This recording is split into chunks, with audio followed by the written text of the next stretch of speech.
Electrolysis अभिक्रिया के बारे में हमें पढ़ना है कि इलेक्ट्रोलाइसिस है क्या। ठीक है, इलेक्ट्रोलाइसिस नॉर्मली अगर बात किया जाए तो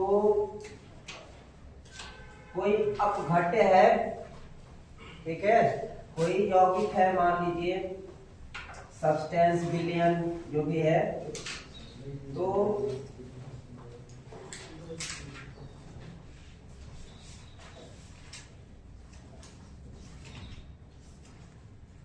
यानी हम कहेंगे कि किसी कंपाउंड को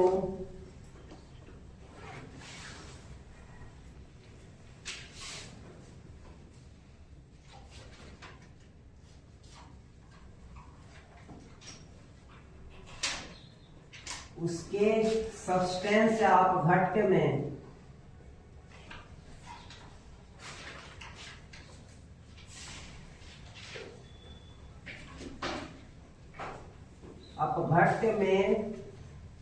तोड़ना या अलग करना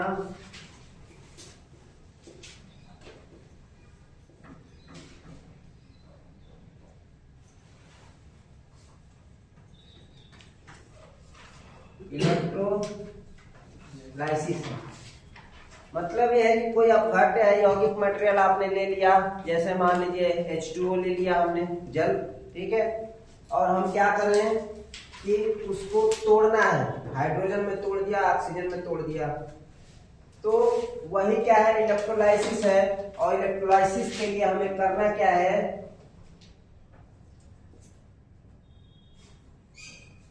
विद द हेल्प ऑफ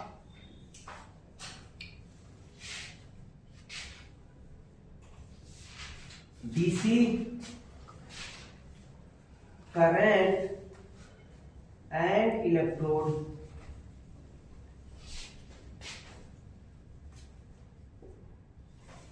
आप क्या करेंगे कि एक बर्तन लिया, इसमें हमने 2 इलेक्ट्रोड लगाया,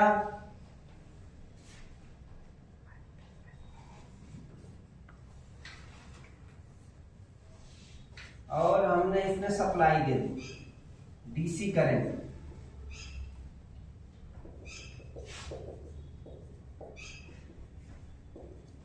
इसमें हम कोई भी अपघट्य मटेरियल भर देते हैं जिसका हमें अपघटन करना है, इलेक्ट्रोलाइसिस करना है, प्रोसेस।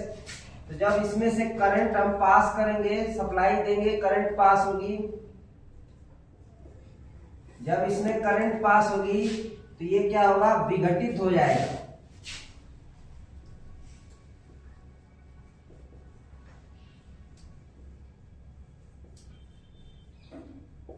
और विघटित होकर अगर हमने इसमें मान लीजिए H2O भर रखा है, जल, तो ये चेंज होगा किसमें, हाइड्रोजन एंड ऑक्सीजन में। ठीक है, क्या मिलेगा इसमें, हाइड्रोजन व ऑक्सीजन।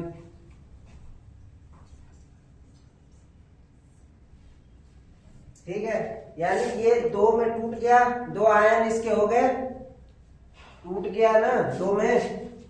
यही चीज क्या है, इलेक्ट्रोलाइसिस है, यानी कि गैर सहज, नॉन, जैसे मतलब यह है कि ये जो है आसानी से अपने आप तो टूटेगा नहीं, है ना। हम क्या कर रहे हैं, जबरदस्ती इसको तोड़ रहे हैं, किसकी मदद से, डीसी करंट की मदद से। ठीक है, तो गैर सहज मतलब जो आसान, सहज का मतलब क्या, आसान, सहज तरीके से जो काम नहीं हो पा रहा है हम उसे असहज तरीके से कर रहे हैं, जबरदस्ती कर रहे हैं किसी अलग थर्ड पार्टी द्वारा। जैसे हमें कोई काम करना है, कराना है, ऑफिस में नहीं हो रहा है, बाहर जाते हैं कहीं ऑफिस में नहीं होता है तो थर्ड पार्टी का इस्तेमाल करते हैं, एक पकड़ते हैं वहां का नुमाइंदा, ठीक है, हाँ ठीक है, और उसको देते हैं हरी पत्ती, फिर वो काम करा देता है। यानी हम क्या कर रहे हैं, उस काम को करा रहे हैं किसी भी तरीके से, वो अपने आप नहीं हो रहा है। तो यहाँ भी अपने आप नहीं हो रहा है, जब हम डीसी सप्लाई दे रहे हैं तो वो क्या हो रहा है, चेंज हो रहा है, 2 में विघटित हो गया उसके आयन, अब यही चीज इसी से रिलेटेड जो है माइकल फैराडे नाम के वैज्ञानिक थे।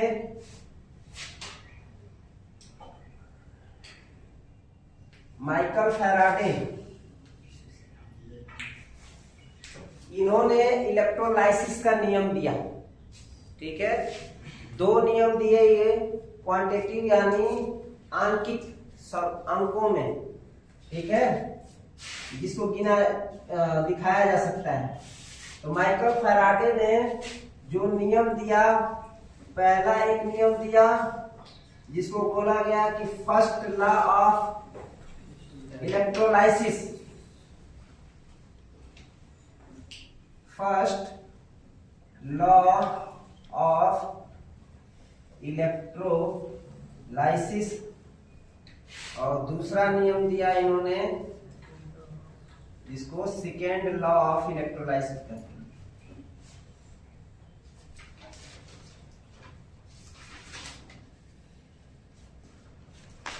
ये दो नियम दिए।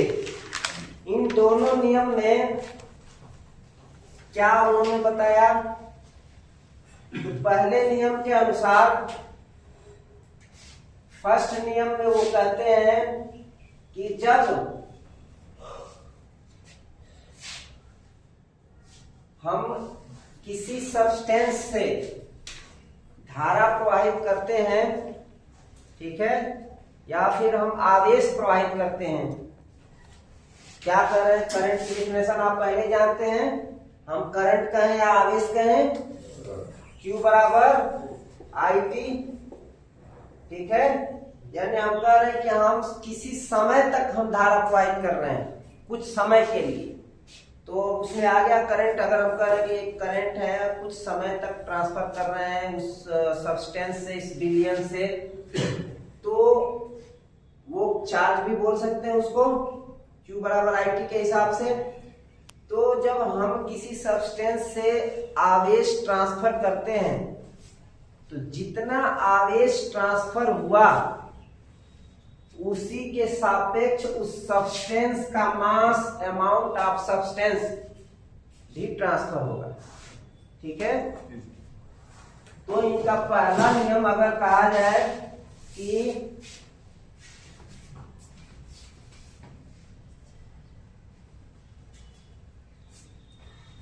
First law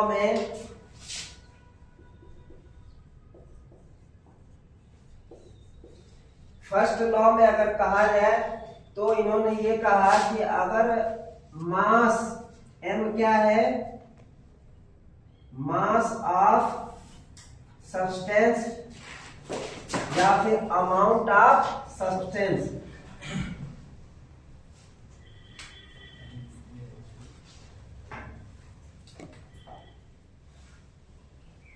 amount of substance MO और Q coulomb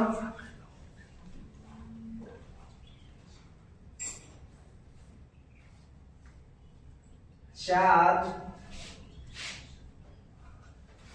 passes through substance, substance से Q कूलाम का आवेश जो है ट्रांसफर हो रहा है, चार्ज पासेस थ्रू सब्सटेंस। तो और Z क्या है? कांस्टेंस है, प्रति कूलाम जो अमाउंट ट्रांसफर हो रहा है सब्सटेंस का, वो है Z, एक कांस्टेंट है।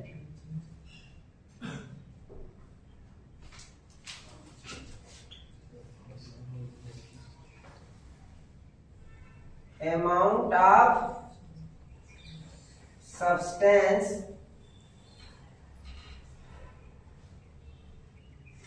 passes प्रति कूलाम।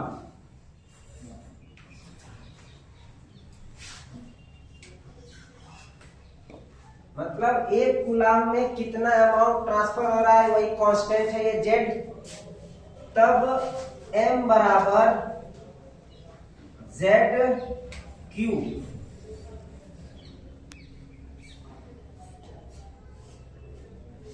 इतना जो है ग्राम,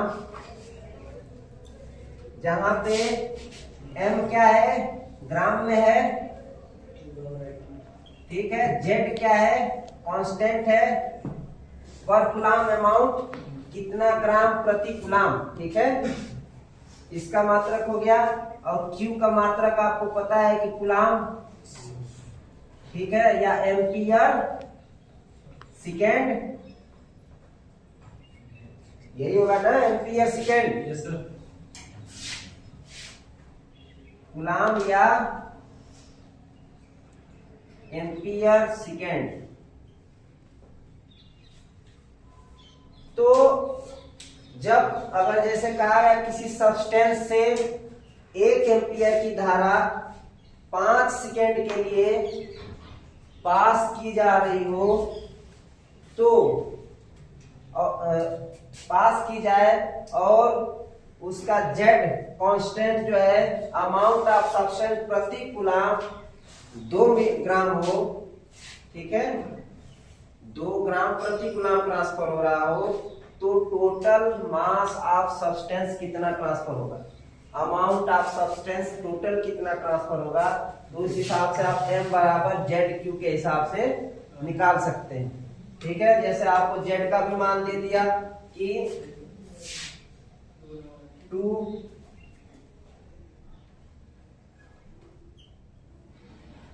2 ग्राम प्रति कूलाम, ठीक है, ट्रांसफर हो रहा है। करंट जो है 1 एम्पियर पर सेकेंड, ये चार्ज हो गया आपका 1 कूलाम 1 एम्पियर, अरे 1 एम्पियर धारा जो है 5 सेकेंड के लिए ट्रांसफर हो रही है। 5 सेकेंड तक पास हो रही है 1 एम्पियर की धारा, तो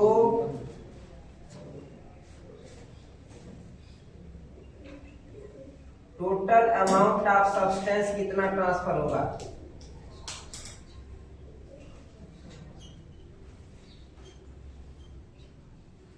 टोटल अमाउंट ऑफ सब्सटेंस आपको निकालना है। तो कैसे निकाल लेंगे, सीधा यहाँ पे आपको मिल जाएगा m बराबर, m यही पूछ रहा है, z का मान दिया हुआ है, q का भी दिया हुआ है, नहीं दिया है तो निकाल लेंगे। तो m q बराबर होता है IT, तो z IT हो गया, z का मान 2 है, I का मान दिया हुआ है 1 एम्पियर, T का मान दिया है 5, तो 2 इंटू 1 इंटू 5 कितना आ गया 10, इतना ग्राम जो है ट्रांसफर होगा।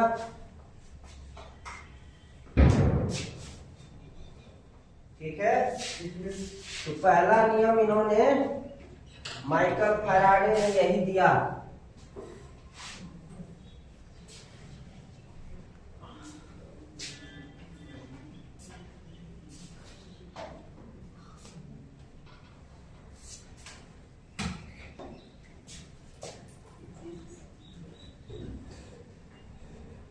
फर्स्ट लॉ, m बराबर जेड क्यू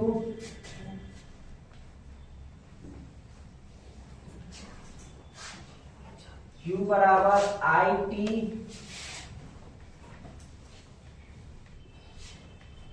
देन m बराबर ZIT।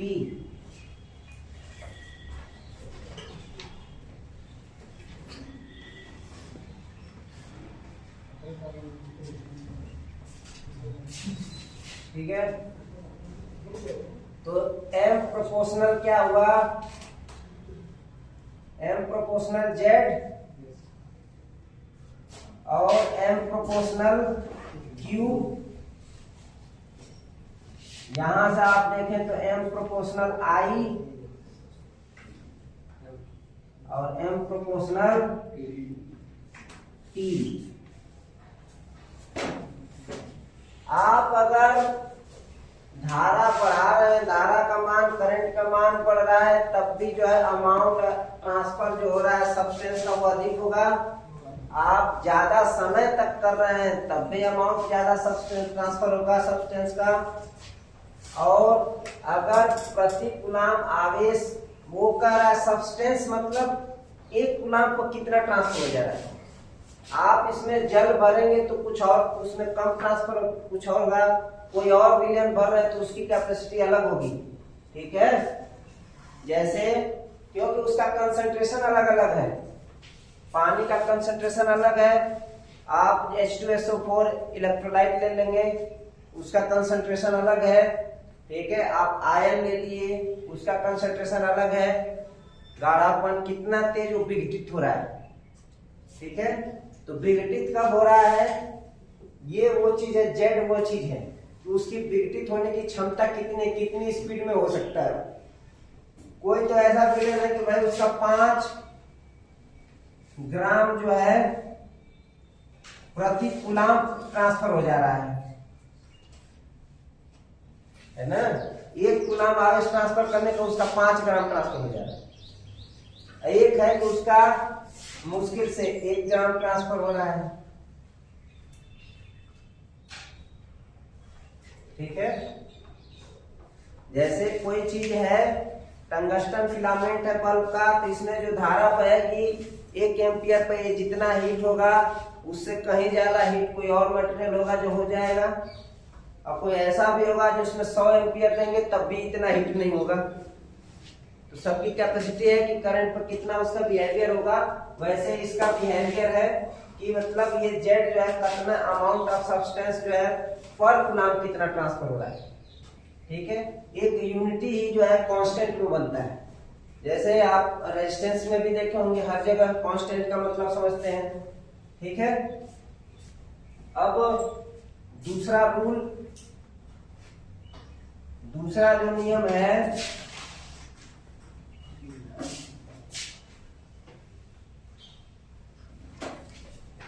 सेकेंड लॉ,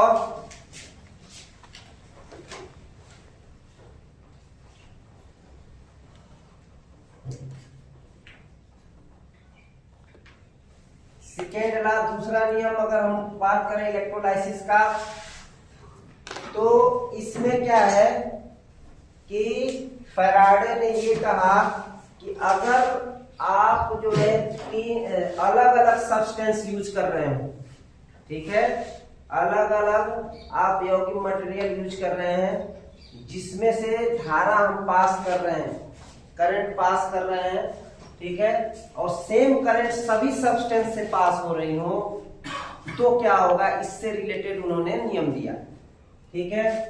जैसे एक टब लिया हमने, इसमें हमने रख दिया कॉपर सल्फेट, ठीक है। दूसरा लिया हमने, इसमें रख दिया जिंक सल्फेट,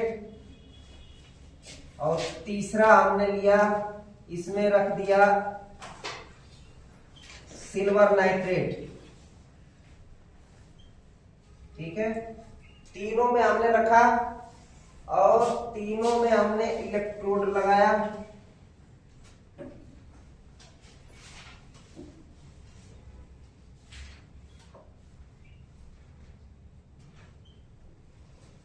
इन तीनों इलेक्ट्रोड को हमने कनेक्ट किया, किसमें, सीरीज क्रम में,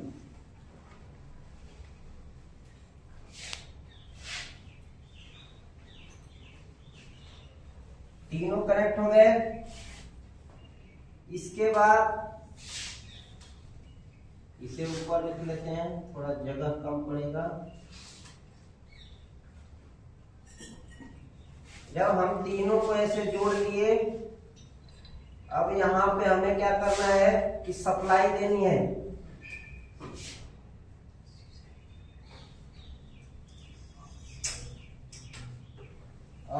हमने यहाँ पे एमीटर लगा दिया, वेरीफाई भी कर सकते हैं इसे। एमीटर लगा करके एक वेरिएबल रजिस्टर लगा लिया, एक की लगा दी स्विच। उसके बाद हमने यहाँ पे वोल्टेज सोर्स जोड़ दिया। ठीक है, अब हम क्या कर रहे हैं कि इसमें सप्लाई ऑन करेंगे।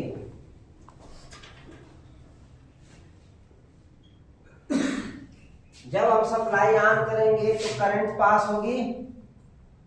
करंट इसमें जो आएगी वो सभी श्रेणी में जुड़े हैं तो सब में धारा सेम ही रहेगी।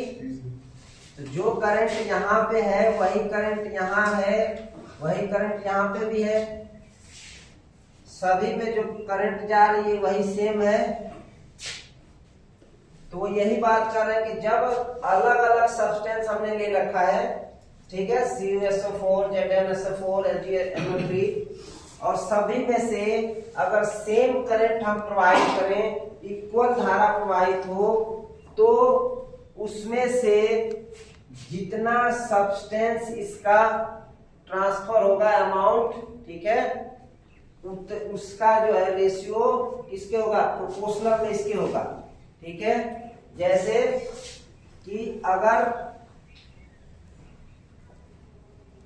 इसका जैसे आपका मास है कॉपर का, इसमें से हमने Zn का लिया, इसमें से Ag का। ठीक है, अब इसका जितना एटॉमिक वेट है कॉपर का, जिंक का, ठीक है, सिल्वर का, जितना एटॉमिक वेट है उसी के प्रोपोर्शनली, उसी के जो है सापेक्ष जितना वो है समान, डायरेक्ट प्रोपोर्शनलिटी का रहेगा। ठीक है, समानुपाती जितना ये इसका एटॉमिक, उसी के हिसाब से मास जो है उसका ट्रांसफर होगा करंट का। ये उन्होंने बताया। चाहे वो तीनों हैं तो तीनों का अलग अलग होगा। ठीक है, तो इसके लिए अगर हम इसका कहें कि वेट जो है W1 है, इसका W2 है, इसका W3 है, और जो सब्सटेंस ट्रांसफर हो रहा है M1 है, इसमें M2 है और इसमें M3 है। ठीक है, तो तीनों में जो रिलेशन मिलेगी वो M1 बाई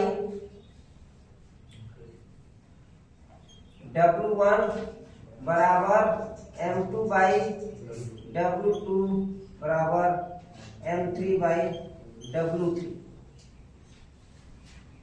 कहीं कहीं पे ये W1, W2, W3 को E1, E2, E3 दिया रहेगा, तब आप यहाँ पर रिप्लेस कर लेंगे M1 by E1, M2 by E2 और M3 by E3। Equivalent weight के लिए कहीं पे E दिखा देगा। ठीक है, जितना उसमें है उतना ही इसमें भी ट्रांसफर होगा।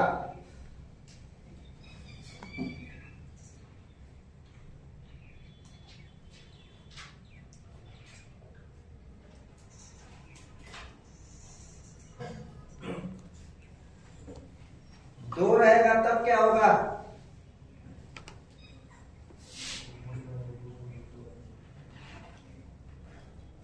ठीक है। तो ये क्या है, M क्या था, अमाउंट ऑफ सब्सटेंस जो ट्रांसफर हो रहा है, डिपॉजिट हो रहा है। ठीक है, यहां से इस इलेक्ट्रोड से उस इलेक्ट्रोड पर जो डिपॉजिट हो रहा है, अमाउंट ऑफ सब्सटेंस, सब्सटेंस की जो मात्रा है वो जो डिपॉजिट हो रही है वो है। और W क्या है, इक्विवेलेंट वेट है उस सब्सटेंस का। यहां से डिपॉजिट होगा कॉपर, इसमें जिंक, इसमें सिल्वर। ठीक है, तो ऐसे ही करते हैं, डीसी सप्लाई देके इलेक्ट्रोप्लेटिंग करते हैं ना हम, जो है कॉपर की परत चढ़ा देते हैं एल्युमिनियम के भी तार पे। इलेक्ट्रोप्लेटिंग में दूसरे एक मेटल पे दूसरे मेटल की परत ऐसे ही चढ़ाते हैं, होती नहीं है, जबरदस्ती ही तो कर रहे हैं कुछ स्कीम लगाकर। ठीक है, तो ये चीज है। अगर आपको सिर्फ 2 रखा है तो क्या करेंगे, 2 हो तब भी वही बात है, M1 बाई W1 बराबर M2 बाई W2। इसे आप ऐसे भी लिख सकते हैं, M1 बाई M2 बराबर W1 बाई W2। इतने फॉर्म हो गए, ठीक है। और अगर इसको शब्दों में लिखना है तो अमाउंट ऑफ सब्सटेंस, ठीक है, पासेस, जैसे मास ऑफ सब्सटेंस कॉपर, जैसे यहां का लिखते हैं हम, इसको मिटा दो घर का।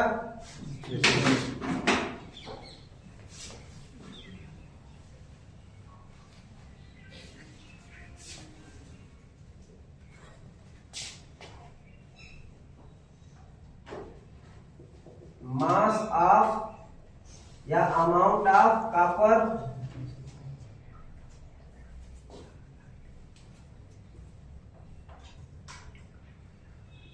डिपोजिटेड बटे में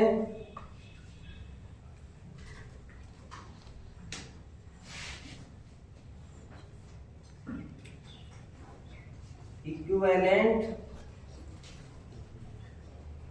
वेट ऑफ कॉपर।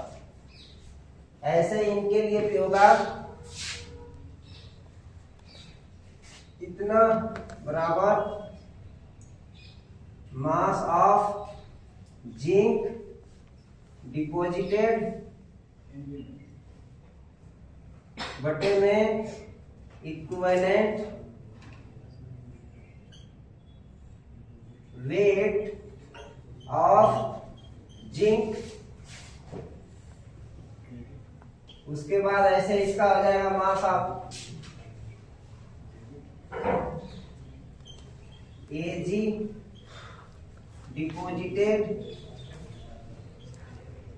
बटे में इक्विवेलेंट वेट ऑफ Ag ओजी, लो जी, सुनो जी, एजी ओजी लो जी, सुनो जी, हम तो है मौजी, ऐसे कुछ था। तो इस तरह से है तीनों का, यही चीज उन्होंने बताया रिलेशन, कि जितना इसका कॉपर का अमाउंट डिपॉजिट होगा उतना उसके और इसके बीच में रिलेशन होगा equivalent weight of copper. Copper के बराबर भार के अमाउंट जो होगा सब्सटेंस ट्रांसफर होगा, इसमें दोनों में ये रिलेशन होगा, ठीक है। तो इलेक्ट्रोलाइसिस का पहला और दूसरा नियम हो गया। फैराडे ने दिया था, माइकल फैराडे ने ये नियम, ठीक है। सबसे ज्यादा सवाल इसी पे आते हैं। अगर क्वेश्चन आएगा तो पहले वाले पे आता है ज्यादा, फर्स्ट लॉ पे M बराबर ZIT, इसी पे आता है सवाल, ठीक है। नेक्स्ट टॉपिक क्या रहेगा, इलेक्ट्रोलाइसिस के बाद नेक्स्ट टॉपिक क्या है,